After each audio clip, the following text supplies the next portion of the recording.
Hi, Michael. I want to first of all thank you for the compliment on the red shirt. I don't think you ever spoke it, but thanks for naming your video after the fact that you liked my red shirt. I appreciate that.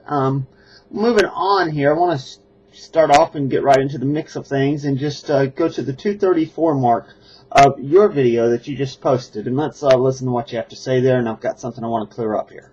Which is, we have the Bible, we don't need the interactive spiritual stuff. I don't know, maybe that's not your side, but what I'm gathering, I kind of I'm saying that's, you don't really feel like you need the gifts or the charismatic side of things.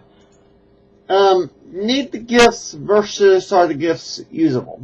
Now, I don't think we need the gifts for salvation or anything like that, and I don't think you would think that either. But I do believe in the operation of the gifts. If I did not believe that, I could not attend an Assembly of God church right here in my hometown, which I attend. I do believe in the operation of the gifts, but I think that there is a clear prescription in Scripture that they must be done in order. I think that if you take a look at Todd Bentley meeting or at other meetings that take place in the prophetic ministry, that these gifts clearly are not operated in order, and that these gifts have basically become idols to the people in your movement. Moving on from there, I want to go to the 314 mark, and I think actually you have basically similar to what you have to say in the 414 mark as well. I think my point is, you probably look anywhere and find Christians all over the board with all sorts of weird mistakes and beliefs they've had. Let's go to 414 now and hear what you have to say. But again, I'll bet you if I dug, I could find Christians who were against the gifts that also had weird beliefs. Okay, you're absolutely right, Michael. There are lots of crazy Christians out there of all different kinds of viewpoints. But that's not, the difference between that and your side is your side, the prophetic ministry, is honoring crazy Christians. Honoring crazy so-called Christians. I don't even know if the guy was really a Christian because he went way off the deep end. He had more theological hang-ups than a dry cleaner. But your movement seems to extol and honor William Branham. In fact, last year, Morning Star Ministries, right here near my hometown in North Carolina, Morning Star Ministries held a conference called the Honoring the Fathers Conference. Some of the men they honored, A.A. Allen, Jack Coe, William Branham in there as well. A.A. Allen, Jack Coe, and William Branham, all included in that Honoring the Fathers Conference. And why were they honored? Because these men accomplished great things, and we wanted to honor them, not just to honor them, but we wanted to receive an impartation from them. Now, the only place I see any kind of impartation from the dead in Scripture is a place that it was clearly sinful, and that was when Saul consulted the spirit of Samuel through the witch of Endor.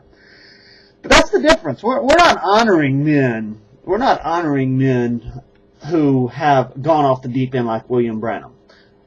Morning Star, the prophetic movement, they extol William Branham. Todd Bentley claims William Branham's mantle.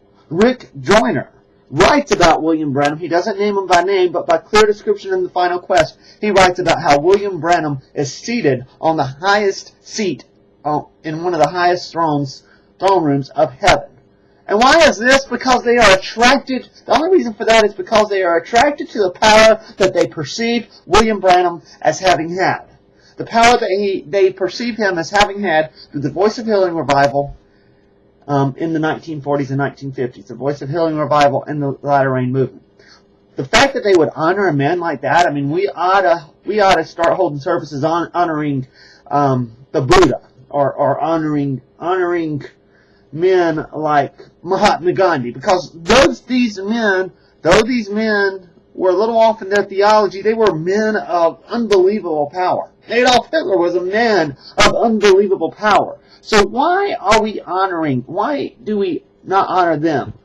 And yet we honor William Branham, who was a man of unbelievable power. Another man of unbelievable power that said to heal quite a few people was Rasputin in Russia. I think I've mentioned him before. Why don't we honor him? We know how far off the deep end that guy was.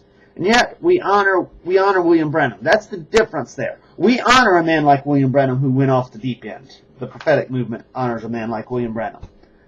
Our side doesn't honor the leaders, the so-called leaders who went off the deep end. Your side does, and you really owe an explanation for that.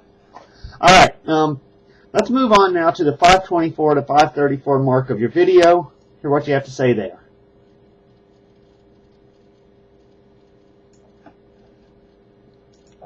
Then we would all know, okay, this is going way too far in some weird direction. Because there's clear-cut things. Saying to God, God, send the angels, send the angels. There's always clear-cut things, you say? You act like Satan's sitting on your shoulder like a little chipmunk saying, oh, hey man, I've come to deceive you. No, Satan is not a little chipmunk. Satan masquerades around as an angel of light. He wants us to encounter him and think that we are in touch with the one true living God.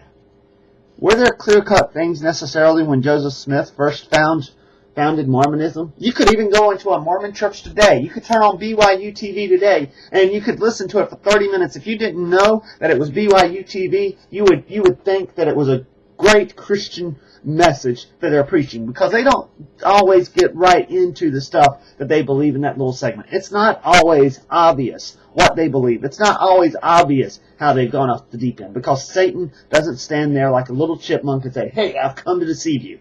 He masquerades around as an angel of light. Okay? Let's move to the 554 to 623 mark and hear what you have to say there. Command or something like that. Jesus poised the option that he could ask for angels to come. Now, if that's a sinful thing to just ask for angels, why did Jesus poise that as an option? You ever think about that? He said, I could just ask for it. My father would send angels to me. Why would that be bad? Or what? If that's so bad, just ask for angels. Why did Jesus poise it as options?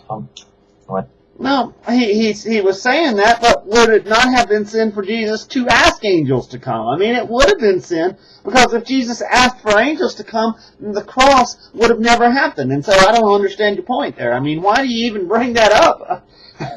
The fact that you would even bring that up, I sure hope it's not your belief that it wasn't sin, if you did ask angels to come.